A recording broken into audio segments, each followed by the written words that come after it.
Assalamualaikum warahmatullahi wabarakatuh. Jumpa lagi dengan podcast kita ini bersama Jenderal Tatang Jainuddin, tokoh pertanian Indonesia saat ini. Sudah didaulat ya Pak ya? Sudah didaulat. Kemudian dengan Bunda Wati Salam. Ini mama aspirasi nih. Dari aspirasi yang sepak terjangnya dalam kegiatan sosial dan masyarakat ini bukan main ini, bahkan ikut juga dalam aksi perjuangan bersama aktivis lainnya nih. Ya, oke. Pak Jenderal, ini saya mau menanyakan beberapa poin terkait sekarang maraknya suara Pak Jenderal di mana-mana. Satu itu, dan kedua juga nanti kami akan menanyakan juga ke Bunda Wati. Katanya ada isu Bunda Wati mendorong resolusi PBB tanggal 15 Maret 2022 ya, tentang kombatan Islamophobia. Oke. Nah, sementara kan saat ini pemerintah kita belum ada sepertinya ya giro untuk mendukung, walaupun pada saat rapat Dewan PBB tersebut pemerintah ikut mendukung dan menandatangani kalau nggak salah ya Bun ya. Oke, baik. Kita pertanyaan pertama nih untuk Pak Jenderal dulu nih Bun ya. Iya. Oke. Pak Jenderal, ini kita sebagai masyarakat kan sudah mengenal Pak Jenderal sebagai tokoh militer yang dekat dengan masyarakat. Apa pandangan Pak Jenderal terhadap kondisi bangsa ini saat ini? Saya selama ini merasakan prihatin tentang kondisi daripada bangsa ini, khususnya masalah persatuan dan kesatuan. Juga kita perlu mengulang ke belakang bahwa untuk memerdekakan bangsa kita ini, kita betul banyak korban berjatuhan untuk para pendahulu kita. Harusnya sekarang itu lebih rekat lagi antara satu dengan yang lain. Dari tahun ke tahun bangsa ini harus lebih bersatu lagi.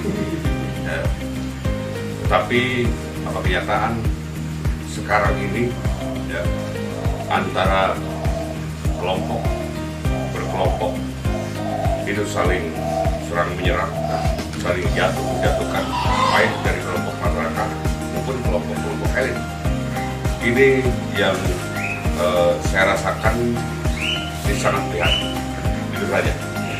Mudah-mudahan ke depannya mereka juga menyadari bahwa bangsa yang besar ini benar-benar harus bersatu demi rakyat, bangsa dan negara, supaya negara kita ke depan bisa lebih maju dan jaya.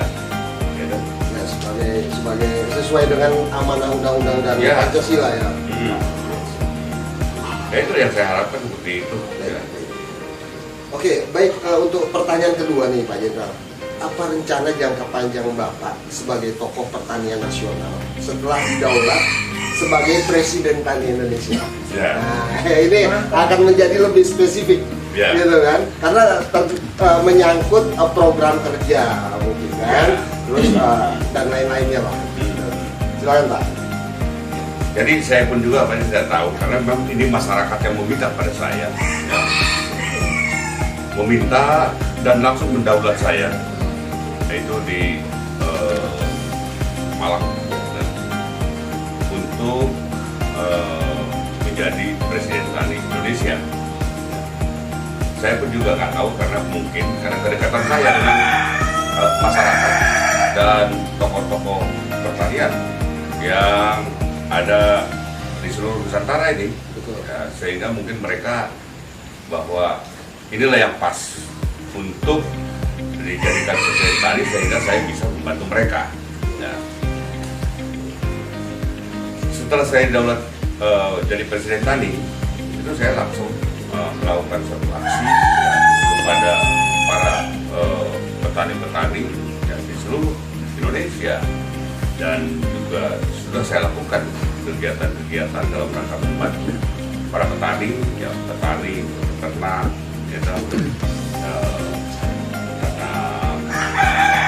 domba, ternak ikan,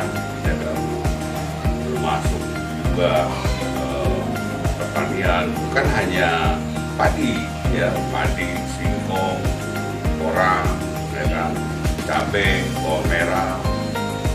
Itu saya lakukan. Kenapa? Saya merasa kasihan, prihatin. Sekarang para petani ini, ya, ini sangat-sangat kebingungan. Mereka mempunyai lahan pertanian, tetapi tidak bisa digarap. Kenapa? Saya katakan, oke, masalah faktor cuaca nggak jadi masalah. Permasalahannya itu adalah masalah benihnya di mana.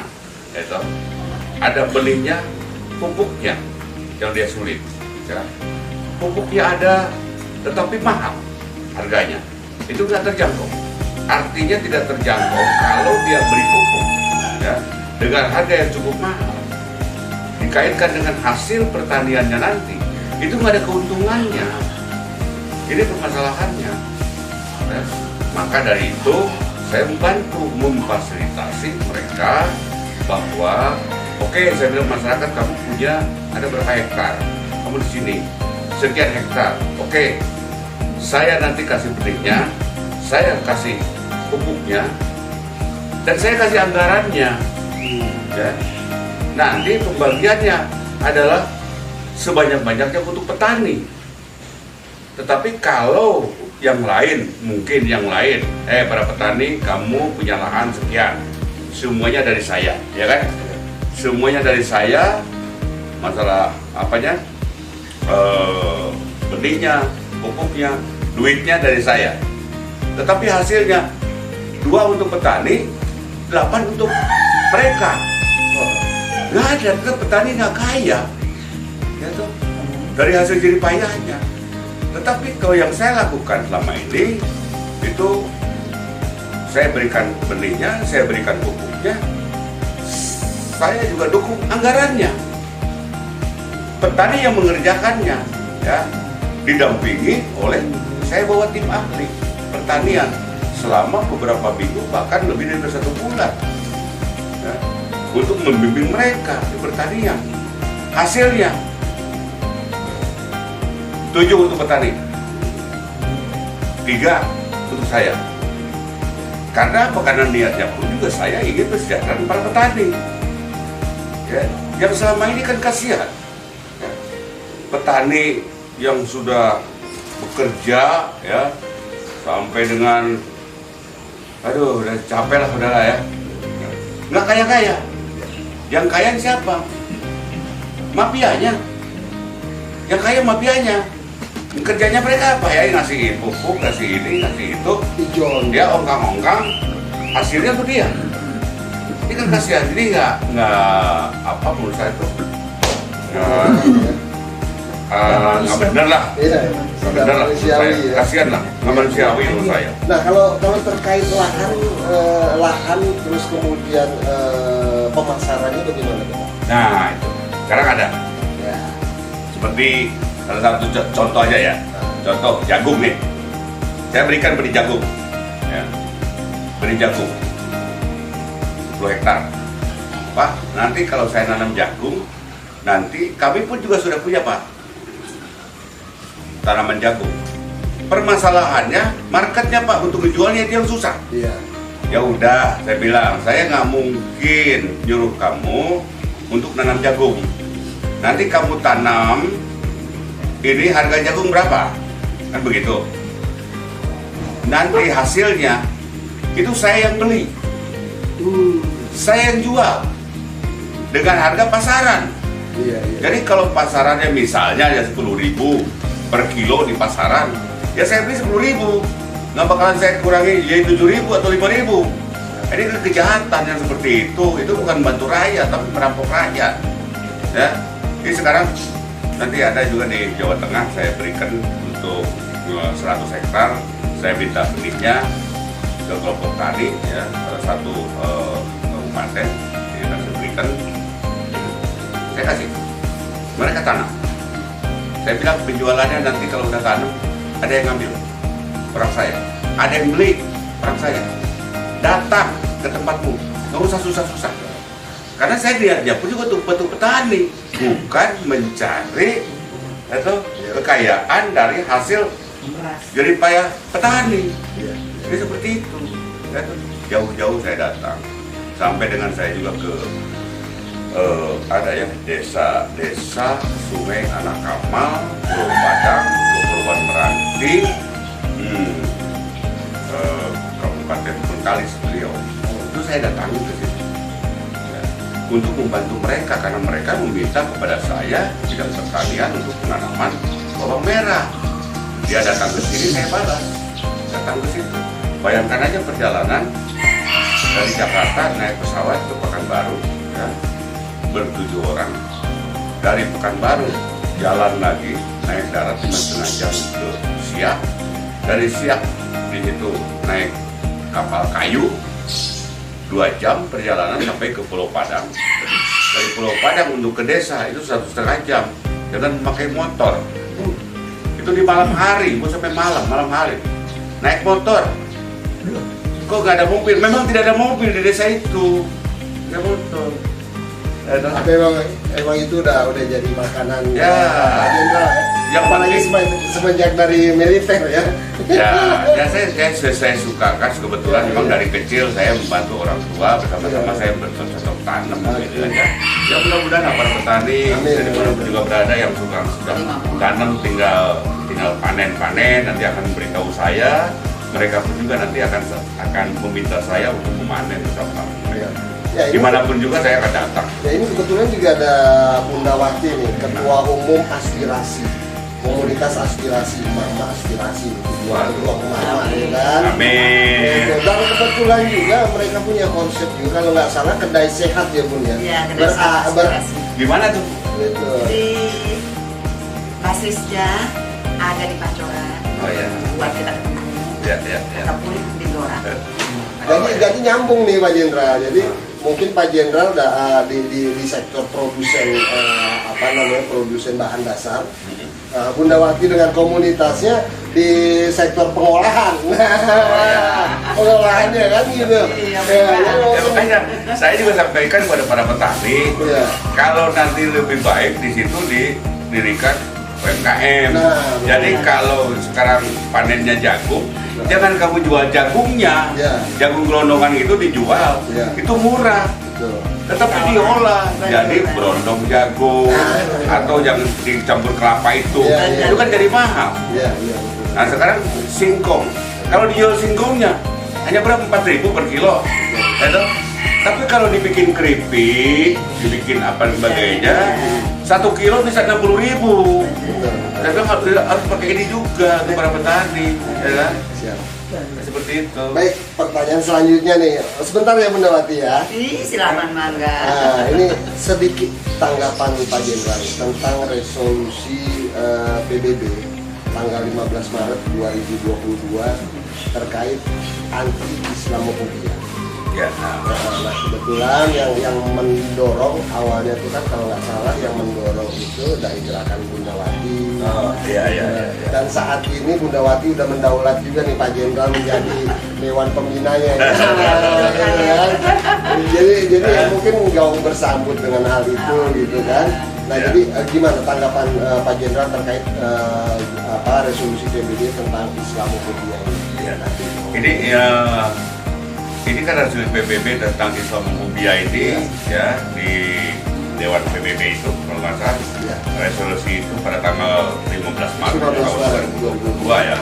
Ini saya juga sangat tertarik dan saya juga sangat mendukung itu. Ya, toh.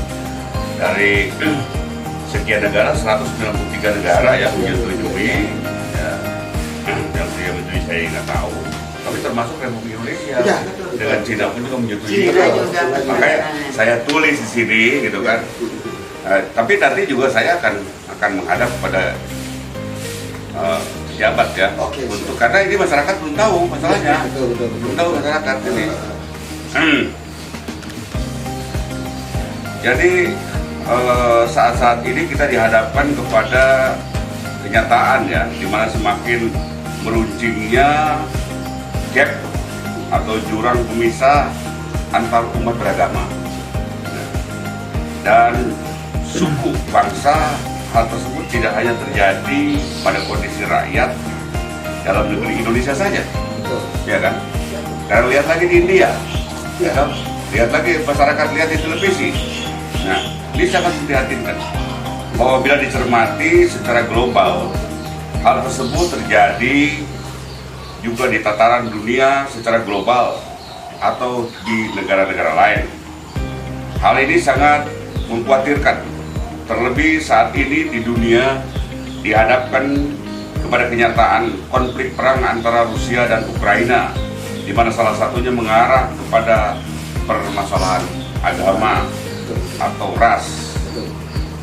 Hingga Dewan Dunia melalui PBB harus mengeluarkan resolusi yang ditetapkan pada tanggal 15 Maret tahun 2022 melalui usulan dari putusan delegasi, di mana alasan dikeluarkannya resolusi tersebut lahir karena kekhawatiran atas beberapa faktor seperti diskriminasi agama, kriminalisasi hingga politik ekonomi yang dapat memicu konflik global antar negara seperti yang terjadi saat ini antara Rusia dan Ukraina. Oke, termasuk juga di negara kita, ya. Permasalahan agama harusnya pemerintah mempersatukan, ya, umat Muslim dipersatukan. Sekarang semua agama yang ada di negara kita ini harusnya hidup secara berdampingan, secara bersama-sama demi untuk rakyat, bangsa dan negara. Harusnya, karena semua tujuannya adalah baik, ya. Semua adalah tujuannya baik agama. Kalau tidak baik nggak mungkin diterima oleh negara kita ini, ya kan? Nah, itulah saya juga meminta pada pemerintah, ya, bahwa permasalahan agama yang sekarang jadi sangat memprihatinkan buat saya. Mari kita persatukan, mari kita berdampingan antara tokoh agama yang lain, yang satu dengan yang lainnya, coba bersatu. Ya. Tapi saya yakinlah bahwa pemerintah memikirkan itu dan mudah-mudahan mewujudkan untuk memang kehidupan beragama di negeri kita ini bisa rukun dan damai. Itu aja saya kira. Yang jelas saya mendukung resolusi Dewan PBB ini. Nah, ini kebetulan ada Bunda Wati Salam sebagai inspirator bersama Babe Ridwan Saidi ya, Bunda ya, waktu itu ya. Oh ya, iya, ya, tokoh budaya Betawi itu kan. Ya. Jadi gimana ini Bu, tanggapannya Ibu setelah mendaulat Pak Jenderal ini menjadi Dewan Pembina juga nih? Dewan Pembina. Iya. Tepuk tangan dong. Alhamdulillah. Apa langkah selanjutnya Ibu setelah membuat proposal untuk katanya mau diajukan ke beberapa lembaga ya Bu? Ya, Bismillahirrahmanirrahim. Assalamualaikum warahmatullahi wabarakatuh. Waalaikumsalam. Terus terang, aku Pak Tatang ini membuat emak-emak aspirasi sebenarnya sangat baru tapi luar biasa banget. Oh iya. Bunda Wati, Pak Tatang, Pak Jenderal Tatang, siapa tuh? Presiden Tani Indonesia. Oh iya. Nah, mereka tuh sangat menyambut emak-emak aspirasi ini karena disebut Presiden Tani Indonesia dan lihat kiprahnya Pak Tatang dalam mengurus pertanian, lahan, ikan itu sangat masuk dengan salah satu sayap dari aspirasi. Baik, sedikit pun artinya kelompok komunitas aspirasi ini banyak yang ngintip-ngintip nih profilnya. Barangkali aja gini, oh iya barangkali kita nanti nih orang-orang kelas aspirasi, mamanya yang bergerak pertanian bisa menjadi peternak ikan, bisa menjadi petani, bisa mengolah lahan, kita bersama-sama. Ada lahan kosong kita bisa olah, kita bisa piara kambing, sapi atau ayam, peternak ayam, banyak sekali yang bisa dikerjasamakan dengan Presiden Tani Indonesia kita Pak Tatang. Itu sebabnya kita daulat Pak Tatang jadi pembina aspirasi. Alhamdulillah.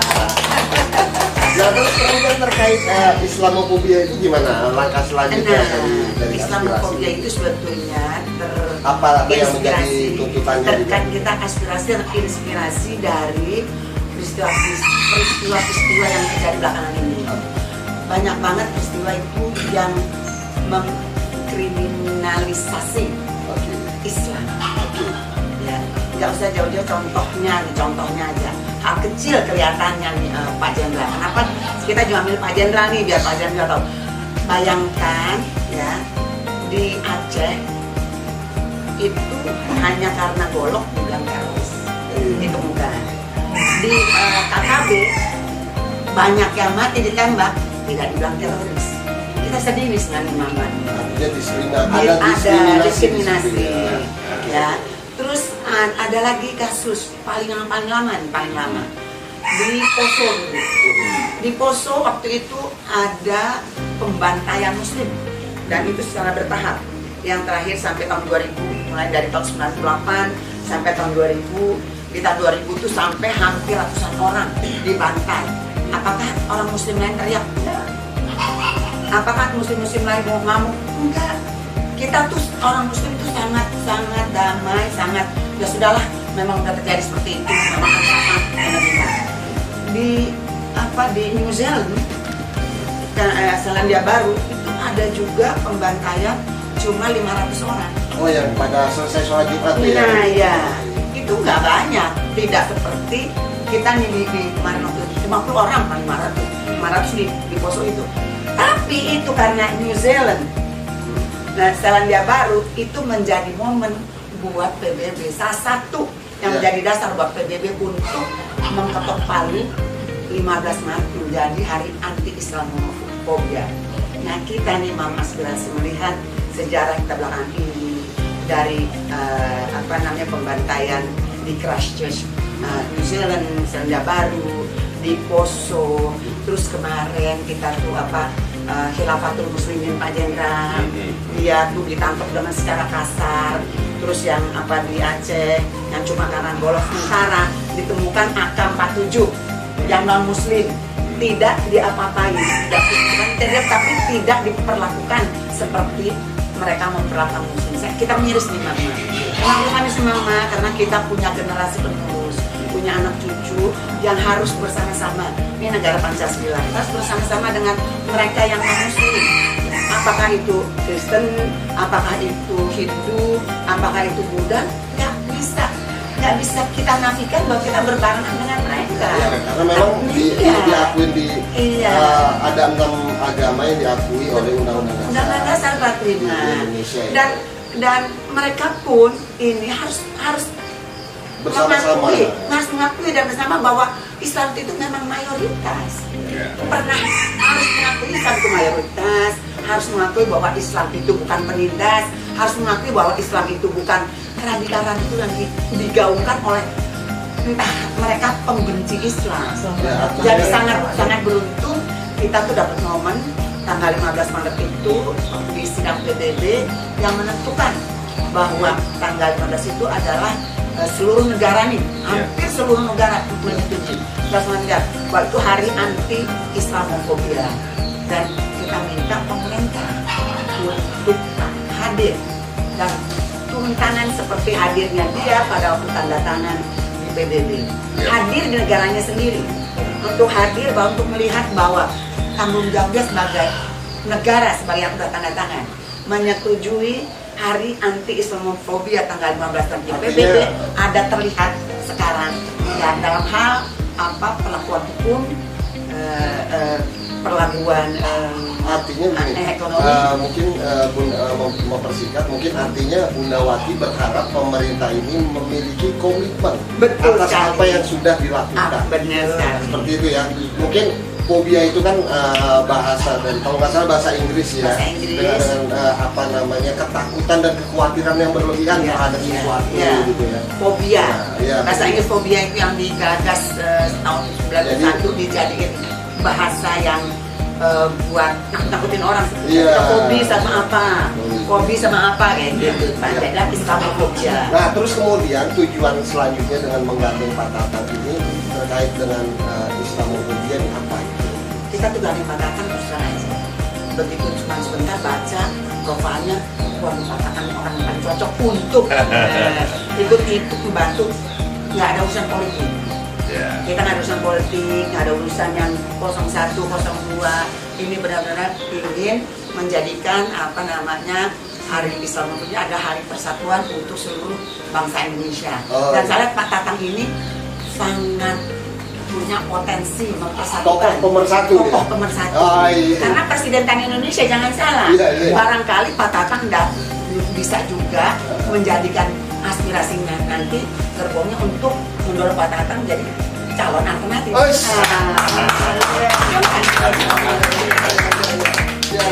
Ini Karena kita pernah tahu, Iya, iya. mari kita bikin poros alternatif, kita dorong Pak Tatang nih supaya Pak Tatang pertanian Indonesia seperti pertama kali Indonesia berdiri digaungkan bahwa Indonesia itu adalah negara pertanian. Jangan lupa itu. Negara agraris. Negara agraris, negara pertanian. Sekarang kita nggak tahu entah negara apa Pak Tatang. Agraris enggak, pertanian bukan, industri bukan. Negara apa nih? Nah, barangkali Pak Tatang nih sosok yang bisa mengembalikan. Oke, baik. Jadi ini saya ini dulu. Oh ya, boleh.